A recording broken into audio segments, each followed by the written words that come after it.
Blade Runner 1982 is a landmark science fiction film directed by Ridley Scott and loosely based on the 1968 novel Do Androids Dream of Electric Sheep? By Philip K. Dick. The film is renowned for its atmospheric visuals, thought-provoking themes, and innovative depiction of a dystopian future. Plot summary. Set in the year 2019 from the 1982 perspective, Blade Runner takes place in a grim, rain-soaked Los Angeles dominated by neon lights, towering skyscrapers, and a mix of cultures.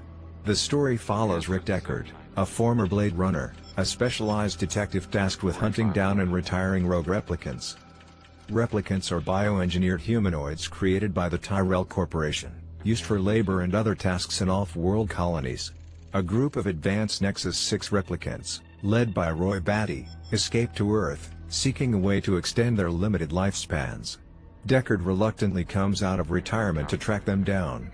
Along the way, he encounters Rachel, a replicant who believes herself to be human. Cast: Harrison Ford as Rick Deckard, Rutger Hauer as Roy Batty, Sean Young as Rachel, Edward James Olmos as Gaff. Director: Ridley Scott. Music: Vangelis.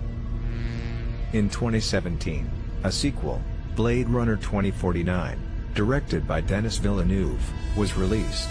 It continues the story and explores similar themes while introducing new characters and expanding the universe. The iconic Tears in Rain monologue, delivered by Roy Batty in his final moments, was partially improvised by Rutger Hauer.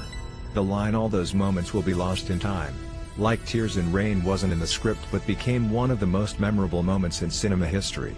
A lingering mystery of the film is whether Rick Deckard is himself a replicant.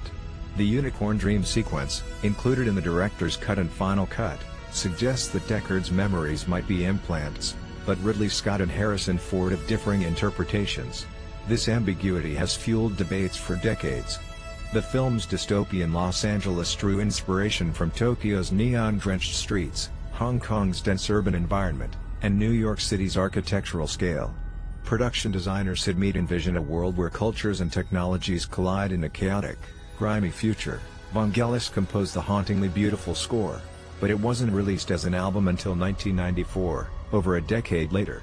The music was so integral to the film's atmosphere that losing it could have drastically altered the movie's tone. The glowing effect seen in the eyes of replicants was achieved using a simple yet effective technique. A two-way mirror was positioned in front of the camera, reflecting light into the actors' eyes. This subtle detail reinforces their artificial nature. The making of Blade Runner was notoriously difficult. Ridley Scott faced creative disagreements with producers and the cast. Harrison Ford, in particular, reportedly clashed with Scott and wasn't fond of the voiceover added to the theatrical cut. The towering, futuristic skyline of Blade Runner was inspired by Fritz Lang's 1927 silent film Metropolis, a foundational work in the sci-fi genre. Both films share themes of class struggle and artificial beings.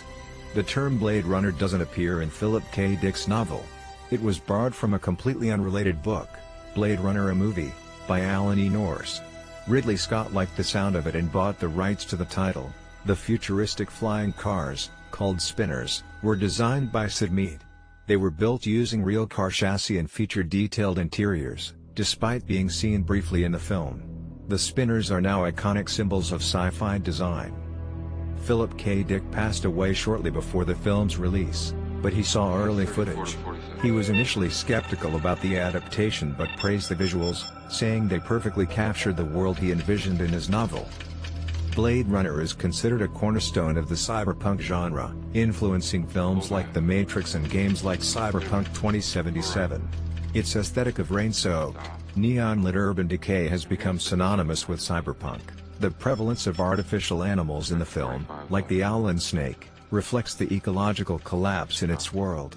Real animals are considered luxuries, further emphasizing the consequences of unchecked environmental degradation.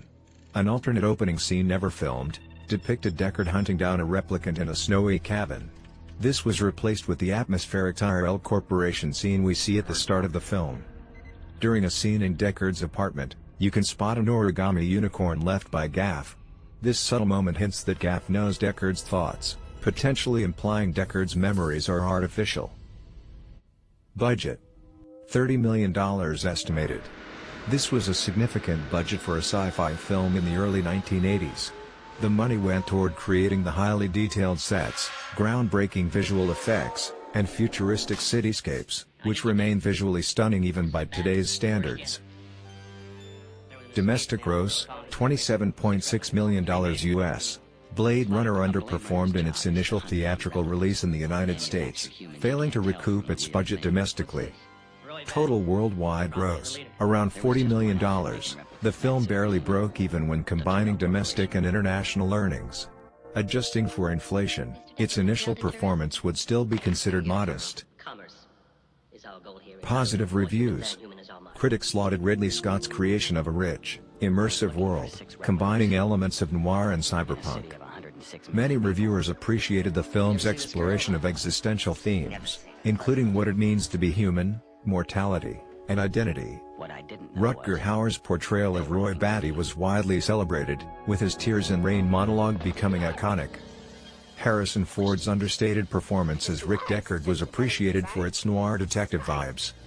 Positive reappraisals often point to how Blade Runner set a new standard for science fiction films, inspiring works like The Matrix and Ghost in the Shell. Negative reviews. Many critics and viewers found the film slow and ponderous. Some critics felt the story was convoluted, with its dense exposition and unanswered questions about the characters, for example, whether Deckard is a replicant. Early reviews claimed that the film prioritized visuals over storytelling.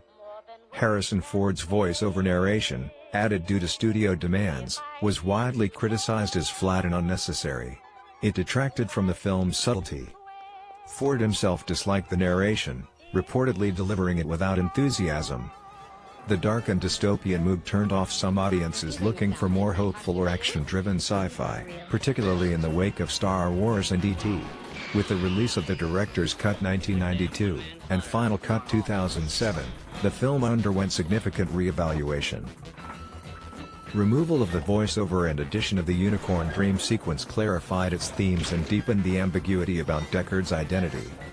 Over time, Blade Runner found an audience who appreciated its slower pace, deep themes, and visual innovation.